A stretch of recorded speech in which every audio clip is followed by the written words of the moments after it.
I'll say, hey, everybody, BTO Pro here. I had a question the other day. I was trying to figure out what web components are. I keep hearing about them from Google. I actually stumbled across Polymer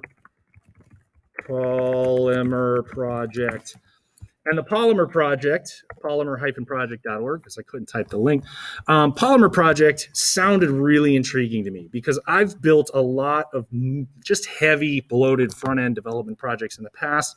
And what Polymer, and ultimately under this smaller library called Lit Element, at least is claiming is that I can write a very minimum amount of code and basically get my own brand new HTML tags.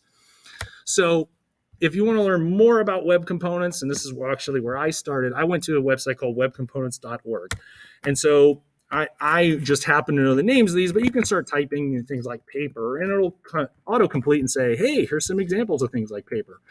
So I kind of lied, though. Our team sort of knows what they're doing with web components. So this is actually just a blatant advertisement for the fact that on webcomponents.org, we have one of the biggest libraries that exists. It's bigger than Google as far as public assets, or Microsoft or Apple or any of the other big names in this space.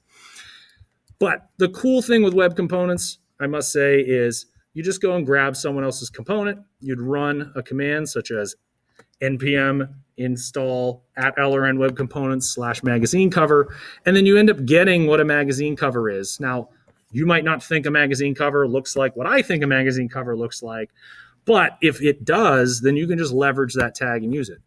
Now, right here, breaking the fourth wall, there's an error with the demo because this isn't loading. You don't have to stop recording. It's not a big deal if it's there. if you make a mistake of some kind.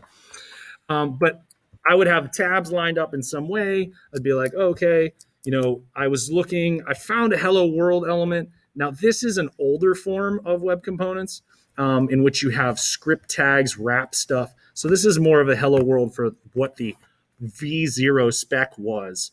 But it's very similar if you go and read the lit element documentation. If you're not a fan of TypeScript, which I don't blame you, I hate TypeScript personally, but you can actually write it without TypeScript. See, they have launch in code editor with TypeScript or JavaScript. So I'm going to do JavaScript. And if you're not familiar with what this platform is that launched in place, this is a tool called StackBlitz. StackBlitz is a fantastic way to set up little repos like this, give them to someone else, and they get a full developer experience right in the browser.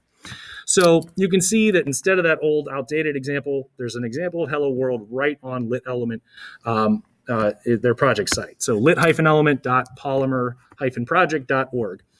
So if you want to get a Hello World, I would recommend going there as your best place to start. You can see it's very easy syntax. And then anywhere in my demo that I would put down this Hello World tag, right? It says simple-greeting.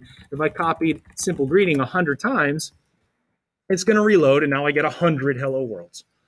So that's the basic, big deal with web components. I hope you learned something during this video, and I'll check you next week.